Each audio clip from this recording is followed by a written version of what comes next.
Brought to you by KR Mangalam University.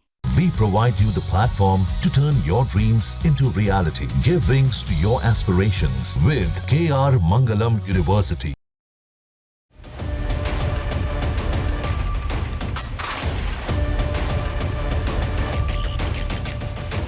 BRICS के खिलाफ लगातार अमेरिकी राष्ट्रपति डोनाल्ड ट्रंप बयानबाजी कर रहे हैं। उन्होंने कहा है कि अगर कोई भी देश ब्रिक्स के साथ खड़ा होगा तो उस पर अमेरिका 10% अतिरिक्त टैरिफ लगाएगा।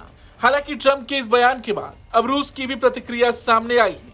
रूसी उप विदेश मंत्री सेर्गेई रैबकोव ने स्पष्ट किया है कि ब्रिक्स देशों का मकसद अमेरिकी डॉलर को हटाना नहीं है, बल्कि वो आपसी लेन देन के लिए ऐसे विकल्प ढूंढ रहे हैं जिससे अमेरिकी प्रतिबंधों से बचा जा सके। उन्होंने कहा कि ब्रिक्स देश आपस में अपने अपने राष्ट्रीय मुद्राओं में व्यापार करना चाहते हैं। रूस पहले ही अपने व्यापार का 90% हिस्सा स्थानीय मुद्राओं में कर रहा है। आपको बता दें, ट्रंप लगातार ब्रिक्स देशों का विरोध करते आए हैं। हाल ही में वॉशिंगटन में एक प्रेस ब्रीफिंग के दौरान ट्रंप ने ब्रिक्स देशों का मजाक उड़ाते हुए धमकी दी थी। उन्होंने कहा था कि ब्रिक्स एक छोटा ग्रुप है और ये तेजी से खत्म हो रहा है।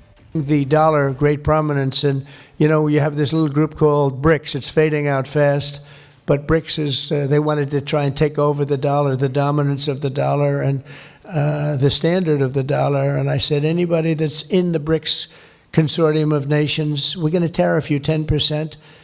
And they had a meeting the following day, and almost nobody showed up. They said, "Leave me alone. We didn't want to. They didn't want to be tariffed, did they, Howard? Huh? So it's amazing. No, we're not going to let the dollar slide. If we have a smart president, you're never going to let the dollar slide. If you have a dummy, that could happen. Like the last one, he would. If you ever asked him about the dollar sliding, he would have no idea. But we can't let that ever happen again. Consumers, vendors, and people all." Trump का ऐसा मानना है कि BRICS देश dollar को कमजोर करने में लगे हैं। ट्रंप बार बार ये बात दोहरा रहे हैं कि हम डॉलर को गिरने नहीं देंगे। अगर डॉलर ने अपनी वैश्विक रिजर्व करेंसी की हैसियत खो दी तो वो ऐसा होगा जैसे हम विश्व युद्ध हार गए हों। और ब्रिक्स को भी वो इसी नजरिए से देखते हैं। वो इसे अमेरिका और अमेरिकी डॉलर का दुश्मन मानते हैं।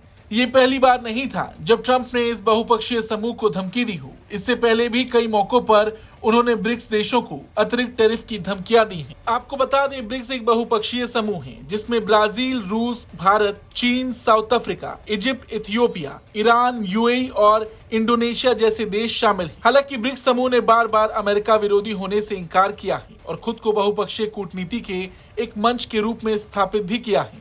लेकिन इस बात से भी इंकार नहीं किया जा सकता कि ये समूह अमेरिकी वर्चस्व को चुनौती देने और वैश्विक वित्तीय व्यवस्था में सुधार के लिए कदम उठा रहा है, जो कहीं ना कहीं इस वक्त ट्रंप के लिए सबसे बड़ी चुनौती बन गई है।